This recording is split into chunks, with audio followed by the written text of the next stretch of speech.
मुंबई मंथन के मंच पर जैसे मैंने कहा कि राजनीति के रीयूनियन का दिन चल रहा है, उसमें प्रफुल्ल भाई आपका बहुत बहुत स्वागत है। आप ही के पहले आप ही की हम क्या कहें, जुड़वा पार्टी कहे, आप जिनसे बाहर निकले हैं या वो आपसे बाहर निकले, वो पार्टी कहे एनसीपी एसपी, जो अभी आपकी अलाई भी है, हमारे गुरुदेव की पार्टी। तो सुप्रिया सुले अभी यहां पर थी, वो वर्किंग प्रेसिडेंट है एनसीपी एसपी की और आप वर्किंग प्रेसिडेंट है एनसीपी के। शुरुआत में यहीं से करना चाहूंगा, ये कैसे हुआ पुणे पिंपरी चिंचवड में कॉरपोरेशन इलेक्शंस के लिए अजीत पवार और शरद पवार साथ में आए, और सिर्फ इतना नहीं हुआ बल्कि आपके कैंडिडेट एक दूसरे के चुनाव चिन्ह पर भी चुनाव लड़ रहे हैं, सिंबल पर भी चुनाव लड़ रहे हैं। ये कैसे आपने कमाल देखा है? देखिए, पहली बात तो आप लोग इस बात को एहसास करिए कि 9 साल से महाराष्ट्र में लोकल इलेक्शंस नहीं हुए हैं, चाहे वो म्यूनिसिपैलिटी के हो, म्यूनिसिपल कॉरपोरेशन के हो या जिला परिषद के, अभी होने जा रहे हैं। तो इस वजह से एक तो जिसको कहते हैं ना कि पेंट अप, जो एक मन की गुबार जो है सभी लोगों के मन में कि भाई मुझे चुनाव लड़ना है। देखिए, एमपी कुछ ही लोग बन सकते हैं, एमएलए भी चंद लोग बन सकते हैं, मगर कॉरपोरेटर, कॉरपोरेशन के म्युनिसिपल मेंबर या जिला परिषद पंचायत समिति के मेंबर, ये तो हजारों में बनते हैं। तो ये सही कार्यकर्ता की जो एक पेंट अप फीलिंग है, ये उसका एक प्रतीक है। ये चुनाव में जो आपको अलग अलग दृश्य नजर आ रहे हैं, अभी इसके पहले म्युनिसिपल कॉरपोरेशन के पहले म्युनिसिपल काउंसिल के चुनाव हुए। अभी आपने दोनों एनसीपी की बात पुणे पिंपरी चिंचवड़ की, इसलिए मैं कह रहा हूं कि अभी कुछ ही दिन पहले जो चुनाव नतीजे आए उसमें एनसीपी और एनसीपी एसपी ये दोनों आमने सामने लड़े। कई पार्टियां आमने सामने लड़ी, करीब करीब जो आज भी जहां अलायंसेस आपको नजर आ रहे हैं, कहीं एनसीपी का बीजेपी के साथ, कहीं एनसीपी का और कोई पार्टी के साथ आप कह रहे हैं, या शिवसेना का एकनाथ जी की पार्टी का बीजेपी के साथ कहीं अलायंस है, कहीं एकनाथ जी का और एनसीपी का हमारा अलायंस है। तो ऐसे विभिन्न आपको अलग अलग जगह पर स्थानिक सिचुएशन को देखते हुए चित्र नजर आ रहा है। और इसी का कारण है कि ये बहुत जो पेंट अप, जो अंदर से लोगों के मन में जो एक उत्साह था कि भाई चुनाव लड़ना है, चुनाव लड़ना है, तो ये कहीं ना कहीं उसका प्रतीक है। नहीं, मैं पुणे की बात इसलिए अलग से करना चाहता हूं क्योंकि पुणे ये एनसीपी का गढ़ रहा है, या हम कह सकते हैं कि एनसीपी का जन्म स्थान हम कहें, या एनसीपी जहां पर दावा कर सकती है कि हम अपनी सीटें यहां पर जितवा सकते हैं। भारतीय जनता पार्टी ने जिस तरीके से मुंबई में एकनाथ शिंदे को साथ में लिया, दो बड़े शहर महाराष्ट्र के, उस तरीके से उन्होंने एनसीपी को साथ में नहीं लिया। उन्होंने कहा कि नहीं, अजीत पवार तो हमारे साथ लड़ेंगे ही नहीं। उसके बाद आप दोनों साथ में आने की का सिलसिला एक तरीके से शुरू हो गया। तो कहीं ना कहीं इसको इस तरीके से भी देखा जा रहा है कि आप दोनों साथ में आकर एक जांचना चाहते हैं कि अभी भी आपकी वोट बैंक साथ में है कि नहीं है, अनडिवाइडेड एनसीपी की। मैं फिर से और कहूंगा, ये एक रीयूनिफिकेशन की एक शुरुआत एक तरीके से हम कह सकेंगे। देखिए, मैं फिर से आपको स्पष्ट करना चाहूंगा कि ये प्योरली लोकल सिचुएशन पे, लोकल वर्कर्स के आधार पे ये हुआ है, और इसमें ज्यादा मत पड़िए, क्योंकि मैं यही कह रहा हूं 15 दिन पहले जो नजारा था वो बिल्कुल आमने सामने का था। और ये पुणे पिंपरी चिंचवड़ में नो डाउट ये बात सही है आपका कहना है, क्योंकि बहुत वर्षों से पारंपरिक एक प्रकार से एनसीपी का वो गढ़ रहा है, वहां पर हमारी बहुत ज्यादा मतलब कंसंट्रेशन रहा है, वर्कर्स एक दूसरे के साथ में नीचे के लेवल पे काम करते आए हुए हैं। तो इस वजह से जरूर कुछ ना कुछ कहीं उन लोगों की इच्छा वहां पर जाहिर हुई। और दूसरा क्या हो गया कि बीजेपी ने भी कई फैसला किया कि भी हमें अपना वहां पर आजमाना है। एक बात मैं आपको बताता हूं, बहुत सारी जगह पर कहीं अलायंसेस है, नहीं भी है, उसकी भी स्ट्रेटेजिक वजह है। आज आपने मुंबई की बात कही कि भाई मुंबई में शिंदे जी और बीजेपी साथ में और हम लोग नहीं है। आप मुंबई का भी तो इतिहास देखिए कि मुंबई में एनसीपी हमेशा कम ही रही है, आज की बात नहीं है। ये पिछले आप 25 साल के चुनाव जब से एनसीपी बनी तब का आप उठा लीजिए। कांग्रेस में थे तब की बात अलग है, कांग्रेस के बाद जब एनसीपी बनी तब की बात है। और इसमें अगर आज हम उनके साथ अलायंस कर भी लेते हैं, बीजेपी शिवसेना के साथ, तो हमको कम सीटें मिलती, हमारी पार्टी ग्रो नहीं होती, हमारे वर्कर्स जो आज हमारे साथ इतने वर्षों से जुड़े हुए हैं उनको हम लड़ने का मौका कैसे देते हैं? नहीं, लेकिन प्रफुल्ल भाई, आपकी अलायंस मुंबई में इस वजह से नहीं हो पाई क्योंकि आपका सीट एडजस्टमेंट नहीं हो पाया। हमने वो प्रेस कॉन्फ्रेंस देखा जहां पर आपके दोनों पार्टनर साथ में बैठे हुए थे और वो ये कहने की कोशिश कर रहे थे कि जो पार्टी के आपके मुंबई के अध्यक्ष हैं या जिनके ऊपर मुंबई की जिम्मेदारी है, वो नवाब मलिक दाऊद इब्राहिम के साथ संबंध होने के आरोप में उनके खिलाफ मामला चल रहा है और इसीलिए वो आपके साथ अलायंस नहीं करना चाहते। यानी चुनाव के पहले ही आप पर आरोप लगाकर आपको दूर उन्होंने ढकेल दिया। सीट शेयरिंग की वजह से यहां पर अलायंस हुआ नहीं है, ऐसा नहीं है। उसमें फर्क है। सीट शेयरिंग का देखिए बहुत सारी बातें अब ये आप लोगों को मालूम भी नहीं होती है। एक बात पक्की है कि मुंबई में अगर हम सीटें समझो 10-15 ले भी लेते और हमारी मर्जी की सीट नहीं मिलती तो हमें फायदा क्या होता? उससे बेहतर है कि हम अलग लड़ें। दूसरी बात, जहां तक नवाब मलिक की बात कही, तो नवाब मलिक हमारे पार्टी के वरिष्ठ नेता हैं, उसमें कोई इनकार करने की बात नहीं है। विधानसभा में भी वो हमारी पार्टी के तरफ से चुनाव में उम्मीदवार के तौर पे लड़े। उनकी बेटी सना मलिक हमारी पार्टी की अधिकृत उम्मीदवार थी और वो उनकी पुरानी सीट से जीती।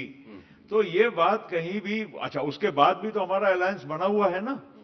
एनसीपी का शिवसेना और बीजेपी के साथ अलायंस लोकसभा में था। विधानसभा में यही लोग जिनके बारे में आप कह रहे हैं कि आपत्ति थी इसलिए अलायंस नहीं हुआ, तो ये तो हमारे अधिकृत उम्मीदवार दोनों थे। नहीं, मैं करेक्शन और उसके बाद भी अलायंस हुआ, उसके बाद सरकार बनी, सरकार में हम लोग शामिल हुए। तो ये बातें देखिए, ये स्थानिक एडजस्टमेंट की वजह से स्थानिक नेताओं के बयानों को लेकर इतना ज्यादा हम लोग सोचे कि ये इतनी दूरी बन गई है, ऐसी बात मुझे नहीं। मैंने ये मुद्दा इसलिए निकाला क्योंकि अगर ये बातें किसी और तरीके से कही जाती तब भी मैं समझ सकता, लेकिन बाकायदा प्रेस कॉन्फ्रेंस करके उन्होंने आरोप लगाया। और शिवसेना बीजेपी का अलायंस भी कई जगह पे टूट गया है, लेकिन कहीं भी उन्होंने एक दूसरे पर भ्रष्टाचार या इस तरीके के आरोप नहीं लगाए। उन्होंने माना कि हमारा सीट शेयरिंग नहीं हो पा रहा, इसके लिए हम लोग अलग अलग लड़ रहे हैं, लेकिन सिर्फ मुंबई में उन्होंने स्पेसिफिकली आरोप लगाया कि आपके नेता भ्रष्टाचार में लिप्त है, इसके लिए हम उनके साथ में नहीं जाना चाहते। ये बात आपको भी कहीं लगा होगा कि यार हम इनके साथ सरकार चला रहे हैं, साथ में चुनाव लड़ चुके हैं, इस तरीके की बात करने की क्या जरूरत है? साहिल, आपको मैं जरा याद कराना चाहता हूं कि विधानसभा के चुनाव के वक्त भी इसी प्रकार के नवाब मलिक के खिलाफ में बयान किए गए थे और लेकिन अलायंस बरकरार और उसके बावजूद नवाब मलिक एनसीपी के अधिकृत उम्मीदवार भी बने, उनकी बेटी भी बनी, वो एक बेटी जीत कर आई, उसके बाद भी अलायंस बना, टिका और हम सरकार में शामिल हुए। तो ये बात कोई आज हो रही है और पहले नहीं हुई है, यही मुहावरे, यही शब्द का चयन उस वक्त भी किया गया था जो आज किया जा रहा है। मेरा इतना जरूर कहना है कि हर एक पार्टी की एक अपनी विशेषता होती है। एक निश्चित है कि शिवसेना और बीजेपी हिंदुत्व के प्लेटफॉर्म पे लड़ती है। एनसीपी पहले से शिव शाहू फुले अंबेडकर के प्रिंसिपल्स पे लड़ते आई है और ये एक थोड़ा डिफरेंशिएशन, जो थोड़ा फर्क है, अंतर है, उसका मतलब ये नहीं कि हमारा अलायंस कोई खाली ये दो अलग मतभेद होने के बाद भी हम लोगों ने कोई कन्वीनियंस के लिए किया, ऐसा नहीं है। आज बीजेपी भी, पहले की बीजेपी और आज की बीजेपी में सोच बहुत व्यापक है। आज की बीजेपी, चाहे वो शेड्यूल कास्ट हो, शेड्यूल ट्राइब हो, ओबीसी हो, विभिन्न वर्ग के लोगों के साथ, आज प्रधानमंत्री जी का जो आउटरीच है, उनका जो अप्रोच है, आज वो अभी क्रिसमस का हम देख रहे थे, प्रधानमंत्री जी चर्च में गए, वहां पर उन्होंने जो वहां पर प्रेयर्स हो रही थी उसमें उन्होंने हिस्सा लिया, उनका भी आउटरीच है, ऐसा नहीं है।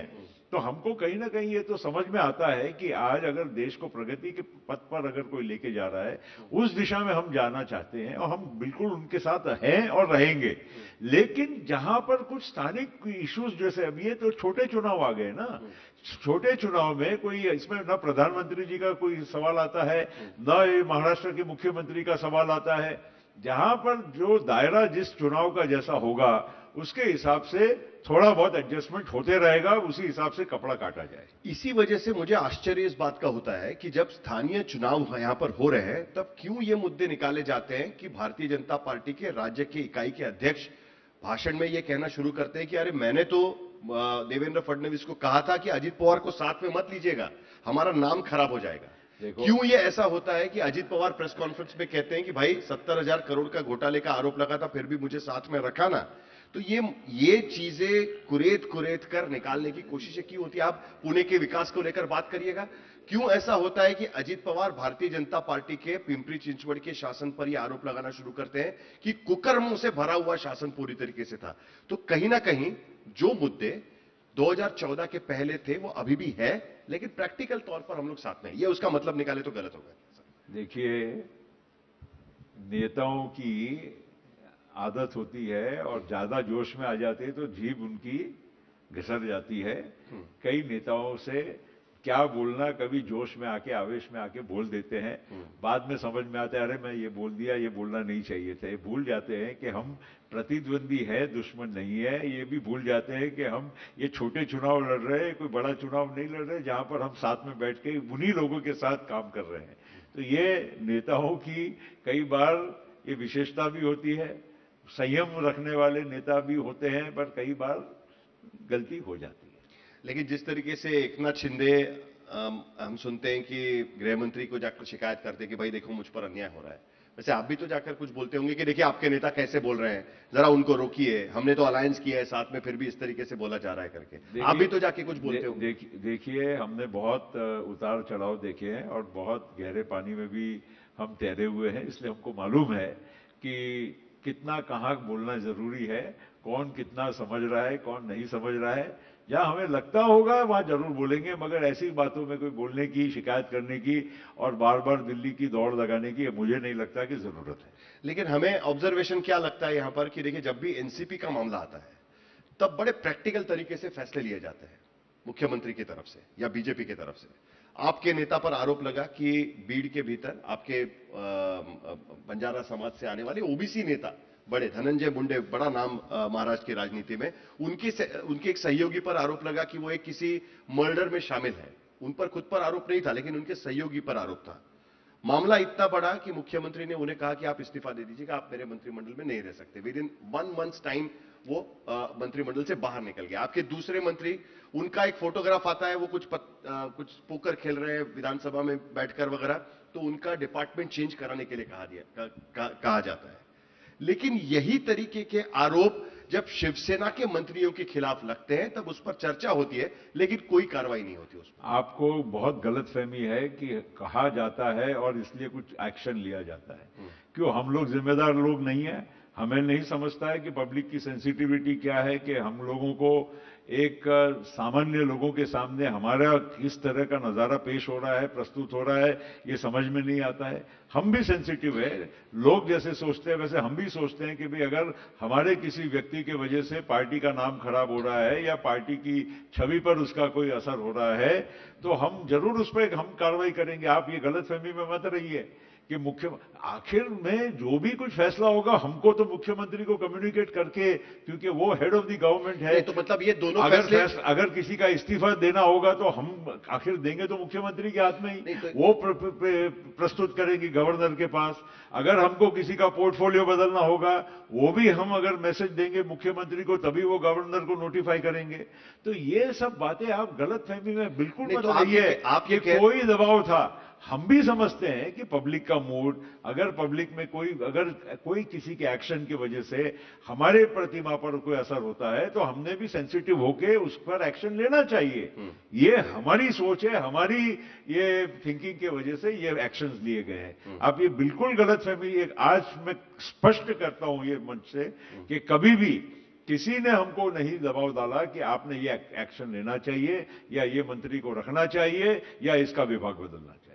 मतलब मुख्यमंत्री ने खुद होकर आपके मंत्रियों को नहीं कहा कि अगर आप इस्तीफा नहीं देंगे तो मैं आपको निकाल दूंगा, ऐसा नहीं हुआ है। बिल्कुल नहीं, पार्टी का फैसला था, अजीत पवार का पार्टी का फैसला बिल्कुल हमने लेने के बाद मुख्यमंत्री जी को कम्युनिकेट तो करना ही पड़ेगा, क्योंकि आखिर किसी का भी अगर इस्तीफा होगा तो भेजना तो मुख्यमंत्री के माध्यम से ही होगा ना। क्योंकि अब तक हम लोगों ने, Ajit Pawar was known for this कि जब तक अगर आरोप साबित नहीं होता है तब तक इस्तीफा देने की जरूरत नहीं। देखिए, एक बात है, बीड़ का जो मामला है इसमें बिल्कुल मैं आज भी कह सकता हूं कि हमारे जो सहयोगी हैं, हमारे नेता हैं धनंजय मुंडे, इन पे कोई आरोप आज तक सिद्ध नहीं हुआ है, कोई उनके ऊपर कोई एक्शन नहीं हुई है, क्योंकि उनका उसमें डायरेक्टली कहीं भी इन्वॉल्वमेंट नहीं है। तो वापसी क्यों नहीं हुई उनकी? अब नहीं, देखिए, एक होता है समटाइम्स पब्लिक में भी एक मन में एक अगर वहम घुस जाता है कि शक है, तो वो शक को दूर करना ये बहुत जरूरी होता है। पब्लिक लाइफ में कई बार प्रतिष्ठा और जो किसी की जो प्रतिमा है, इसको बरकरार रखने के लिए कुछ एक्शन लेना पड़ता है, कई बार त्याग देना पड़ता है, और वही काम हमने किया। हमको धनंजय मुंडे को कोई भी आज भी कहे कि भाई अगर धनंजय मुंडे ने कोई गलत किया तो हम बिल्कुल कहेंगे नहीं है। अगर कोई आज आपने नवाब मलिक की बात कही, हमने आज भी कहा कि नवाब मलिक हमारे नेता हैं, क्योंकि किसी के ऊपर आरोप लगाना या उंगली उठाने से केवल वो गलत नहीं होता है, लेकिन जरूर हमको भी तो एक पब्लिक में एक पॉलिटिकल पार्टी, हमको लोगों के साथ जाना है, लोगों के पास वोट मांगना है, लोगों के बीच में हमको भी रहना है, तो हमको उनकी भावनाओं का कुछ तो सम्मान करना भी पड़ेगा, और वही काम हम कर रहे हैं। अगर उसको आप बोलेंगे कि दबाव की वजह से हमने ये किया या किसी ने बोला इसलिए आदेश, कोई हमको आदेश, हम अपनी पार्टी है, हम हमारा स्वयं डिसीजन ले सकते हैं। और मैंने फिर मैं दोहराता हूं कि हमको पब्लिक के बीच में जाना होगा, तो हमको पब्लिक के मूड और उनके विश्वास को जीतने के लिए पूरी तरह से काम करना होगा। क्योंकि बार बार ऐसा लगता है कि देखिए, एकनाथ शिंदे अपने अधिकार को लेकर कई बार भिड़ जाते हैं कि भाई मेरा मंत्री इस्तीफा नहीं देगा, अगर आप मेरे लोगों को भगाएंगे तो मैं जाके शिकायत करूंगा और उसके बाद उनको माफी मांगनी पड़ेगी। लेकिन एनसीपी कई बार मतलब क्या कहते हैं कि पुश ओवर हम कह सकते हैं, मान लेती है कि नहीं ठीक है चलिए मैं अलायंस में हूं, आपकी बात मान लेते हैं। साहिल, आप मुंबई और महाराष्ट्र की पॉलिटिक्स से वाकिफ है। शिवसेना की काम करने के तौर तरीके और एनसीपी के तौर तरीके में बहुत फर्क है, ये बात तो आप मानेंगे। और उनके, मैं उसमें भी कोई गलत कर रहे हैं या सही कर रहे हैं, उसका मैं कौन होता हूं फैसला करने वाला। लेकिन हमारी जो सोच है और उनकी सोच है, उसमें और काम करने के तौर तरीके में अंतर है। जो है सो है, वो तो मानना ही पड़ेगा। लेकिन प्रफुल्ल भाई, आप राजनीति मुझसे बेहतर रीड कर सकते हैं, ऐसा मैं मानता हूं, क्योंकि आप कई सालों से राजनीति में, आपने कोर पॉलिटिक्स देखा हुआ है।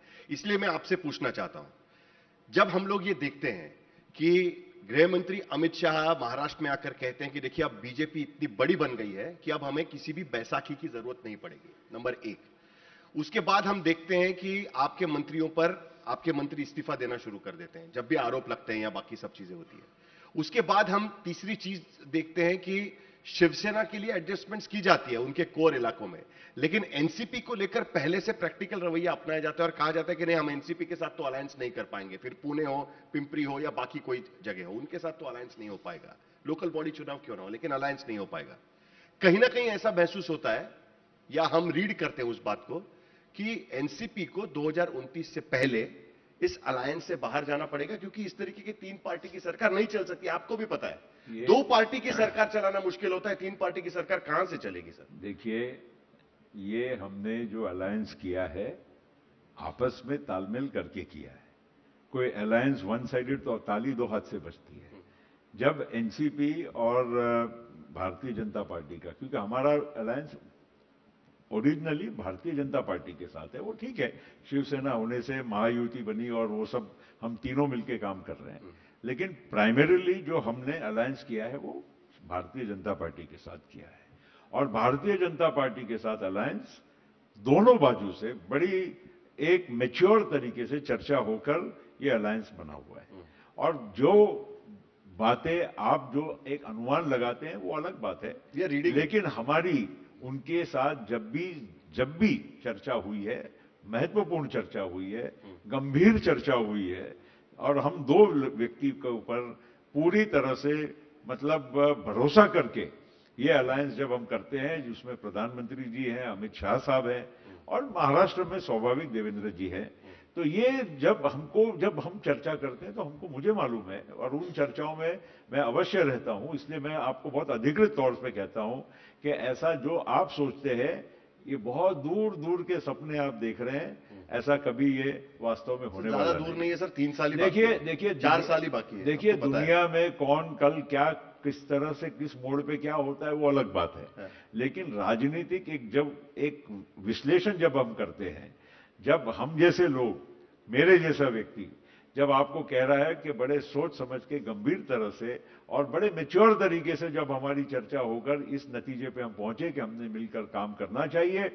और ये भी मैं आपको बताता हूं कि एनसीपी अगर वहां पर जाके कोई आवाज नहीं करती है या हमारे कोई मंत्री का हम इस्तीफा लेते हैं या किसी का विभाग बदलते, तो इसको साइन ऑफ वीकनेस मत समझिए। आप कमजोर नहीं ये हैं। कमजोरी की एक कोई कहीं भी इसमें परिभाषा मत समझिए। हाँ। हमारा केवल अप्रोच पॉलिटिक्स का हाँ। जो है, और जो समझने वाले हैं दिल्ली में हाँ। और मुंबई में भारतीय जनता पार्टी की ओर से, हाँ। वो समझने वालों को मालूम है कि हम जो बात कर रहे हैं, हम समझने वाले एक दूसरे को बहुत अच्छे से समझ, मतलब आंख से आंख मिलाकर बात होती है आंख के आंख या मिला आंख के, झुकाकर? आंख से आंख मिलाकर सम्मान के साथ हमारा रिश्ता हम लोगों ने स्थापित किया है। और ये भी मैं आपको कहना चाहता हूं कि ये सब अटकलें और ये चुटकुलेबाजी, ये जो बातें गॉसिप होती है कॉरिडोर्स ऑफ पावर में, जो बड़ी बड़ी बातें इधर उधर करने वाले लोग होते हैं, वो सब बातें गलत होगी।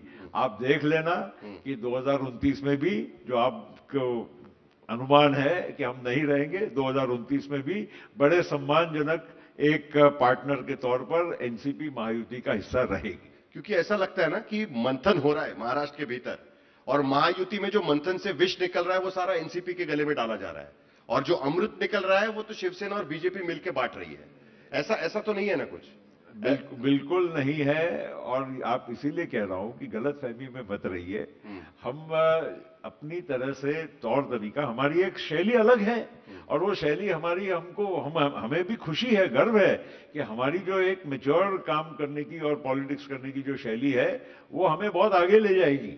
और भारतीय जनता पार्टी को हम जैसे पार्टनर्स उनको साथ में रखना उनको भी अच्छा लगेगा।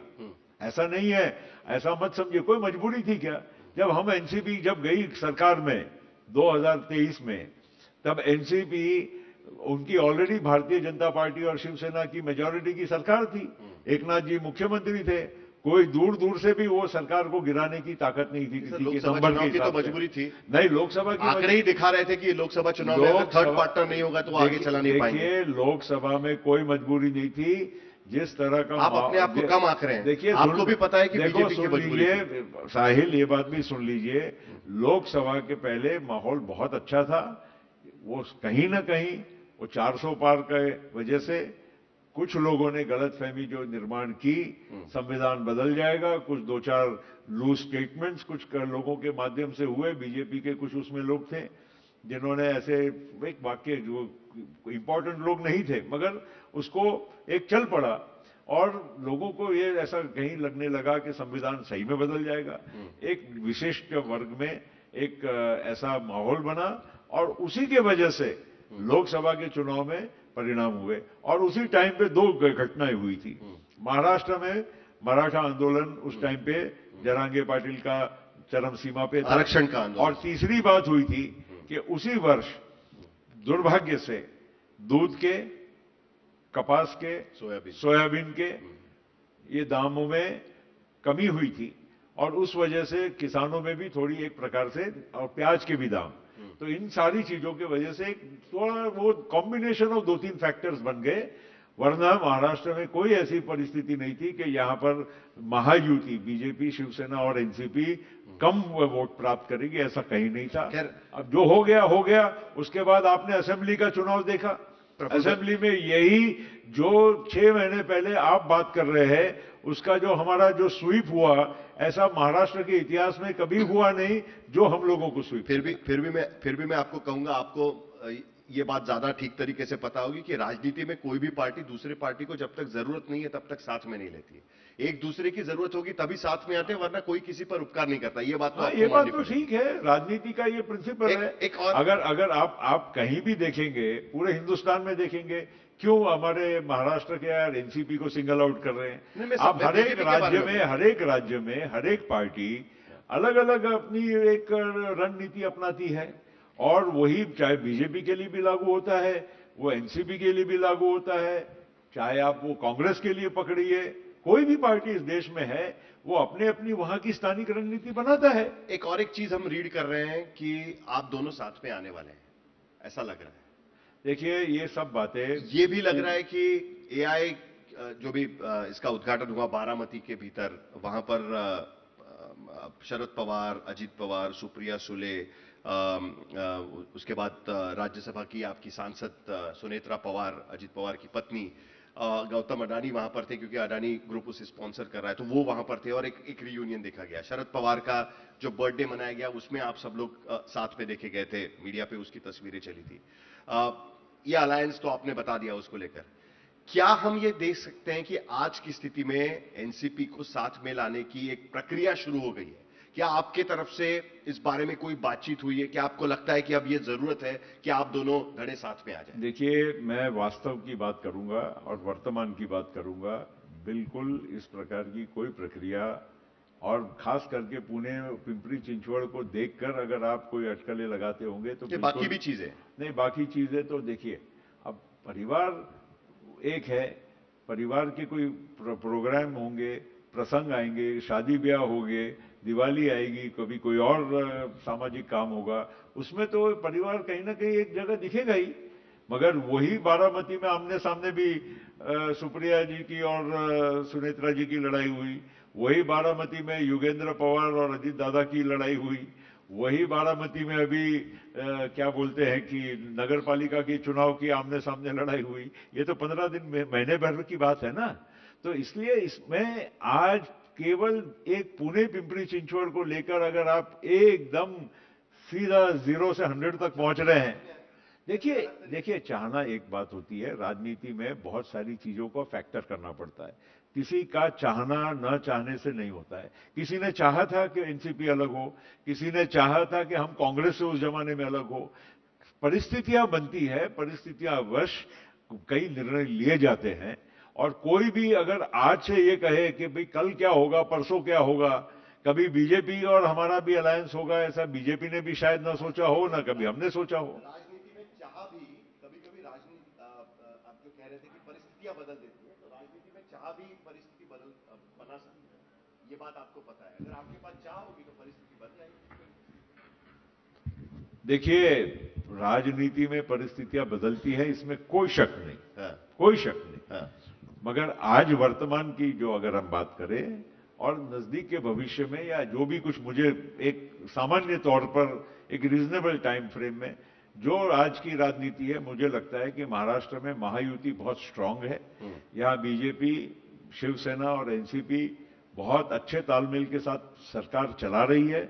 आपको गलतफहमी इन चुनावों में किसी के बयानों से मत क्वेश्चन ऑफ रीयूनिफिकेशन, नहीं, क्वेश्चन ऑफ रीयूनिफिकेशन आज है ही नहीं, कोई सामने कोई प्रस्ताव ही नहीं, कोई बात नहीं है, और उसमें कोई इस तरह की अभी तक कोई हमारे आपस में कभी सोच मंथन हुआ नहीं। 21 जनवरी को जो सुप्रीम कोर्ट में केस की सुनवाई शुरू होगी, वो उसी शिद्दत से लड़ी जाएगी कि असली एनसीपी किसकी है, वो तो चुनाव और उसी तरीके से वो लड़ाई लड़ी जाएगी। देखिए, जब एनसीपी का जो भी कुछ बंटवारा हुआ या जो भी एनसीपी के बारे में जो भी कोर्ट में कार्रवाई चल रही है, वो कोर्ट की कार्रवाई का आज की तारीख से और पिंपरी चिंचवड़ से कोई उसका संबंध नहीं है।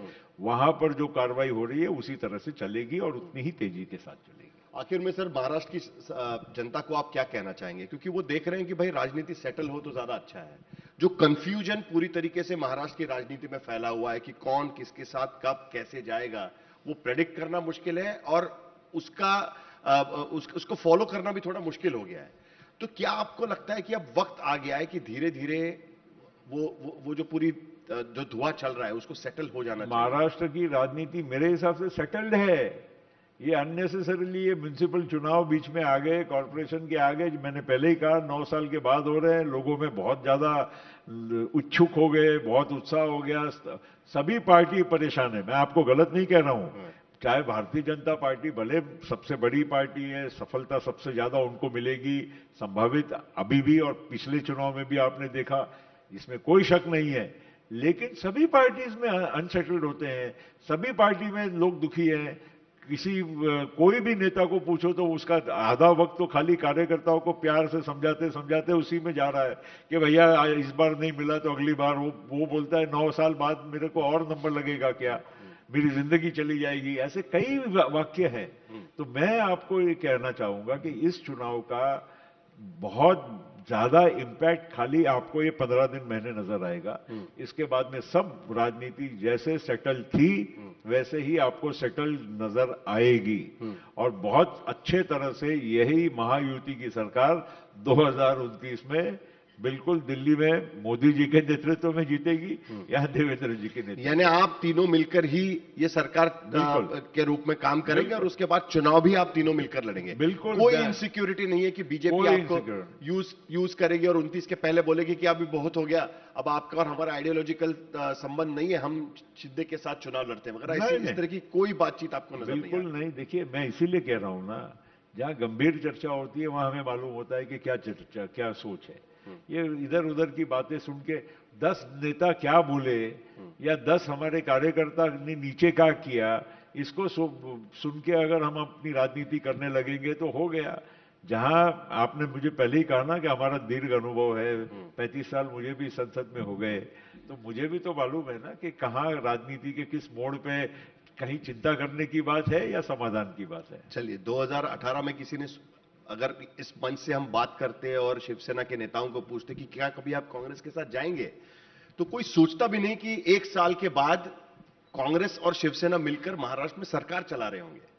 2022 में अगर कोई किसी को पूछता कि क्या राज ठाकरे और उद्धव ठाकरे एक साथ आएंगे, तो कोई कहता भी नहीं कि राज ठाकरे और उद्धव ठाकरे कभी एक साथ आ सकते हैं।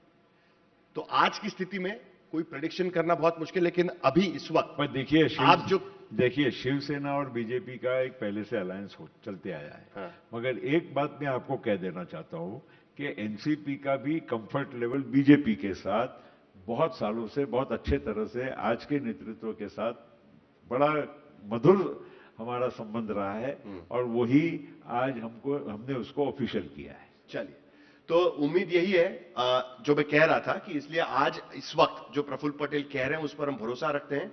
हो सकता है कि 2 साल के बाद हम किसी और मुद्दे पर चर्चा कर रहे होंगे, तब कोई एक नया कॉम्बिनेशन बना होगा, लेकिन फिलहाल आज प्रफुल्ल भाई आप इस मंच पर आए और आपने सारी बातें साफ करने की फिलहाल कोशिश की है।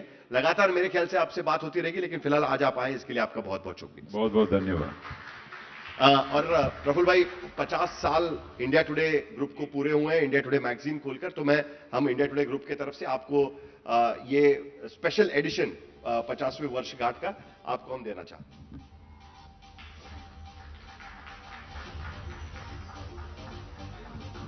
और ये भी कहना चाहता हूं कि इंडिया टुडे के रैंकिंग में best performing minister in the union cabinet Praful Patel rank number 1 पे रह चुका है।